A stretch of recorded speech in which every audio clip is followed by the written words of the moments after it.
हाँ तो गाइस आज हम करने वाले हैं corporate veil.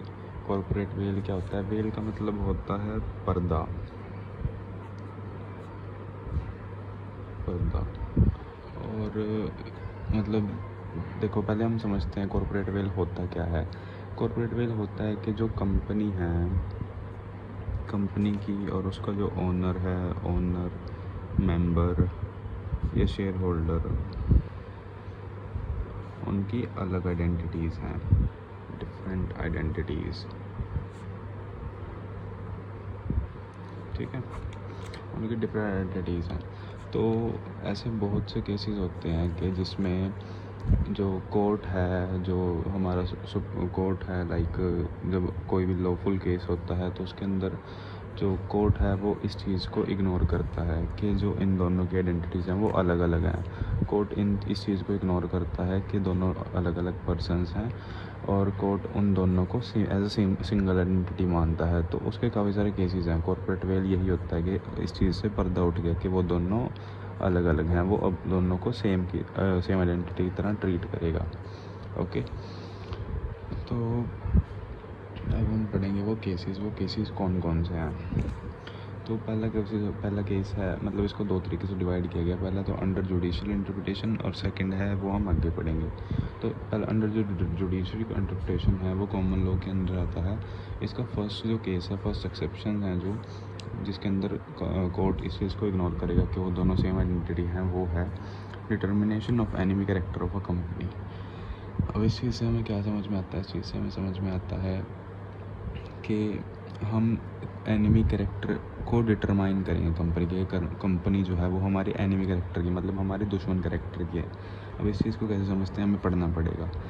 If the company's management contain hostile alien और resident operating under the direction of hostile alien, the tribunal can lift the corporate veil and have a look at the company's real face.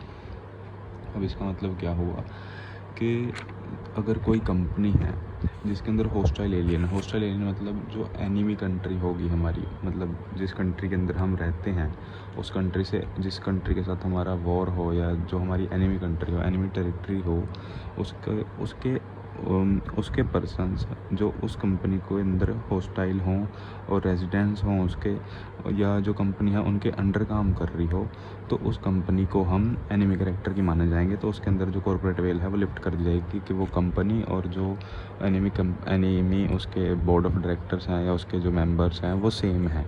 वो भी enemy है हमारी company भी, और जो enemy है वो तो हैं ही एनिमी। तो कंपनी को भी हम एनिमी की तरह ट्रीट करेंगे। अब इसका एक केस है Daimler Company Limited versus Continental Tyre and Rubber Company Limited. अब इस केस के अंदर क्या था, जो डाइमलर कंपनी थी वो इंग्लैंड की थी। ठीक है, ये याद रखना में, डाइमलर कंपनी इंग्लैंड की थी और ये मोटर टायर सेल करती थी विच वर मेड इन जर्मनी। ये जो मोटर टायर सेल करती थी वो जर्मनी के अंदर बने हुए होते थे, and most of the shares are of German. जो डाइमलर कंपनी है ये सिचुएटेड तो इंग्लैंड में है, बट इसके ये जो करती थी, बिज़नेस करती थी, वो टायर सेल करती थी, वो जर्मनी से बन के आते थे, और जिस इसके अंदर शेयर्स थे वो भी जर्मन के ही थे, जर्मन्स के ही थे। ठीक है, तो जब फर्स्ट वर्ल्ड वॉर हुआ तो इस कंपनी का कोई ट्रेड पेमेंट थी, ट्रेड डेट था जो जर्मनी से आना था। तो फर्स्ट वर्ल्ड वॉर के अंदर क्या हुआ था, इंग्लैंड और जर्मनी एक दूसरे के अगेंस्ट थे। तो ये जो कंपनी है ये इंग्लैंड के कोर्ट के अंदर गई दैट हमारा ट्रेड डेट रुका हुआ है, हमें उसकी पेमेंट करा दो। तो जो जज था उसने क्या बोला कि Daimler company was a enemy company for the purpose of trading because its effective was in enemy hands. मतलब जो इसका इफेक्टिव कंट्रोल है, जो इसके बोर्ड ऑफ डायरेक्टर्स हैं, जो इसके most of the share holders हैं वो एनिमी कंट्री के हैं, तो उनके हाथ में है इस कंपनी का कंट्रोल।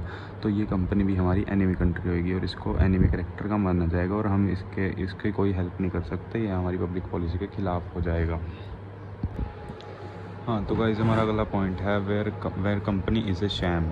शैम का मतलब होता है कि उसकी आउटर लेयर कुछ और है लेकिन वो अंदर से कुछ और है, मतलब बाहर से कुछ और दिखता है लेकिन अंदर से कुछ और है। लाइक इसको हम पढ़ते हैं, in the court will lift the veil where the company is a mere sham that is which the device of incorporation is use for some illegal purpose. मतलब कंपनी की कंपनी को बनाया ही इसलिए गया है ताकि उसके अंदर कुछ इलीगल पर्पस से किया जा सके, मतलब इलीगल पर्पस से किसी कंपनी को फॉर्म किया जाना।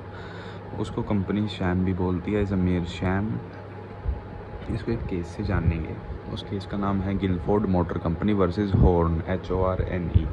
तो गाइस इस केस के अंदर क्या हुआ था, हॉर्न है जो हॉर्न, वो इस गिलफोर्ड मोटर कंपनी के अंदर एक काम करता था, एक वर्कर था।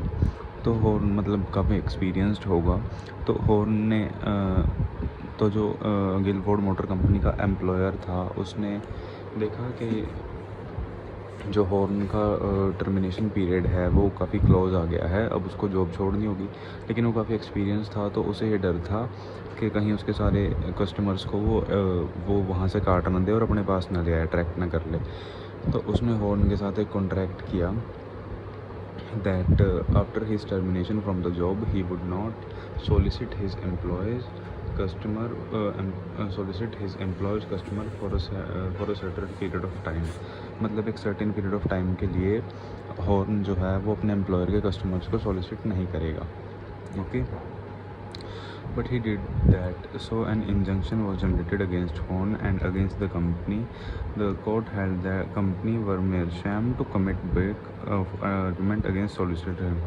इसका मतलब ये है कि जब उसका हॉर्न के टर्मिनेशन हुआ जॉब से, तो उसने कंपनी बनाई और उसने उसके कस्टमर्स को सॉलिसिट करना स्टार्ट कर दिया। तो जब गिलफोर्ड मोटर को ये बात पता चली तो वो कोर्ट के पास गए और उन्होंने एक इंजंक्शन ग्रांट करवाया कोर्ट से, जिसके अंदर ये लिखा था कि जो हॉर्न है और हॉर्न की कंपनी जो बनाई गई है वो एक मेयर शैम है और उसको हम कंपनी का दर्जा नहीं देंगे, और जो हॉर्न है उसको कंपनसेट भी करना पड़ेगा क्योंकि उसने ब्रीच ऑफ कॉन्ट्रैक्ट किया था। यहाँ उसने जो कॉन्ट्रैक्ट किया था उसको यहाँ पे उसने ब्रेक कर दिया। तो अब हम आते हैं न्यू पेज पे। तो गाइस हमारा अगला टॉपिक है prevention of fraud and improper conduct. अब इसका मतलब क्या है, if a company conducts its affair in a fraudulent and improper manner, the tribunal is impounded to ignore the separate legal entity। अब इसका मतलब क्या है, अगर कोई कंपनी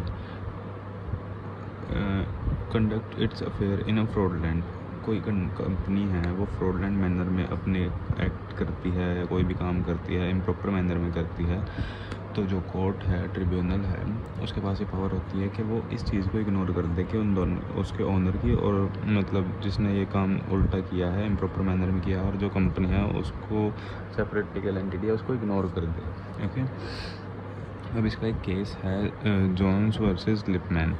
अब लिपमैन जो है वो लिपमैन ने कॉन्ट्रैक्ट किया था कि वो अपनी जो लैंड है वो जोन्स को बेचेगा, बट उसके बाद उसने अपना माइंड चेंज कर लिया। तो टू अवेट द कॉन्ट्रैक्ट, अब वो कॉन्ट्रैक्ट के अंदर तो ऑलरेडी था ही, तो उसने क्या सोचा कि वो कॉन्ट्रैक्ट को ना तोड़कर उसने एक कंपनी बनाई और उसने अपनी जो लैंड है वो कंपनी को बेच दी, ये सोच के कि अब जो केस होएगा वो कंपनी के ऊपर होएगा।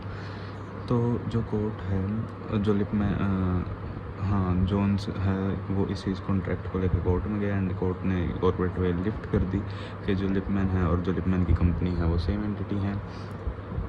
तो इसका कंक्लूजन क्या निकला, लिपमैन को अपनी ज़मीन उसको जोन्स को सेल करनी पड़ गई एट द एंड। उसके बाद है protection of revenue. Protection of revenue का मतलब क्या होता है, if a company was formed for the purpose of saving taxes. अगर कोई कंपनी इस पर्पज़ से फॉर्म की जाती है कि उसके द्वारा हम अपने टैक्स सेव करेंगे, then the court will pierce the corporate veil. अगर कोई कंपनी इस पर्पज़ से फॉर्म की जाती है कि उस कंपनी के द्वारा हम अपने टैक्सेस सेव कर लेंगे, तो कोर्ट उस कॉर्पोरेट वेल को पर्स कर देगा। पर्स का मतलब क्या होता है, चीरना बोलते हैं पर्स को।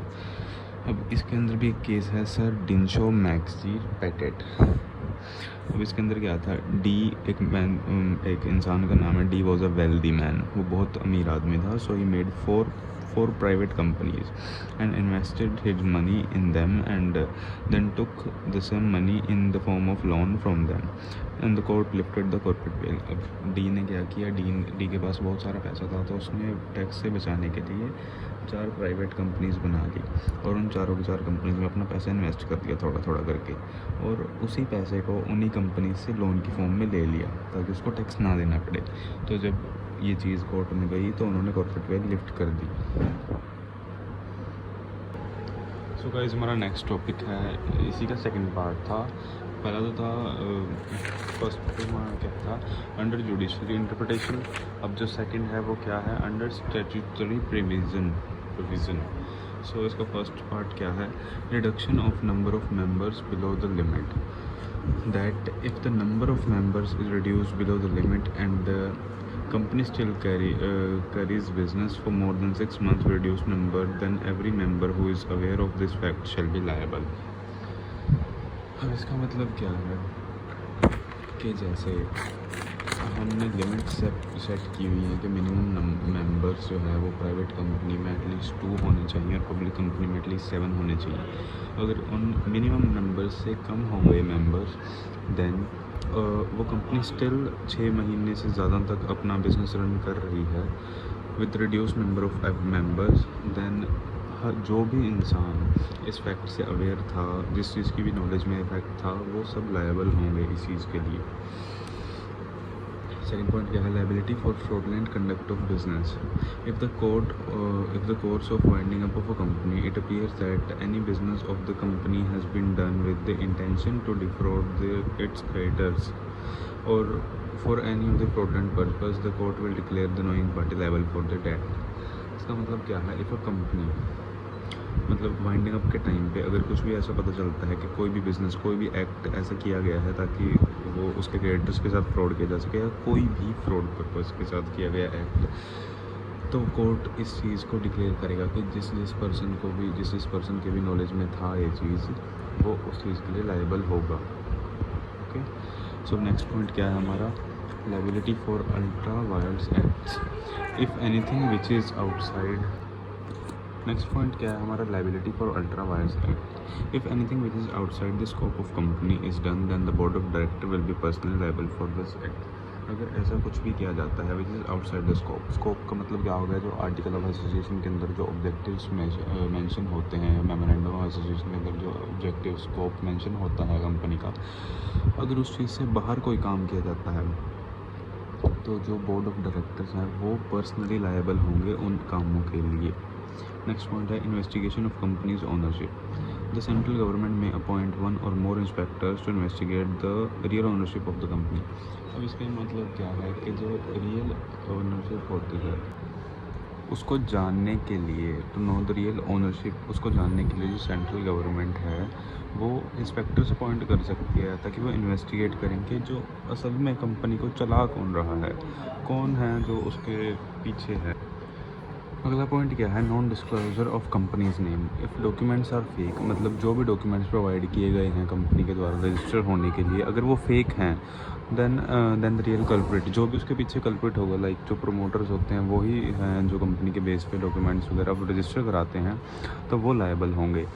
Second is mismatch in prospectus, misstatement in prospectus. If any misstatement in the prospectus of company inviting the public to subscribe for the share, the every director promoter of the board who have issued the prospectus is personally held liable.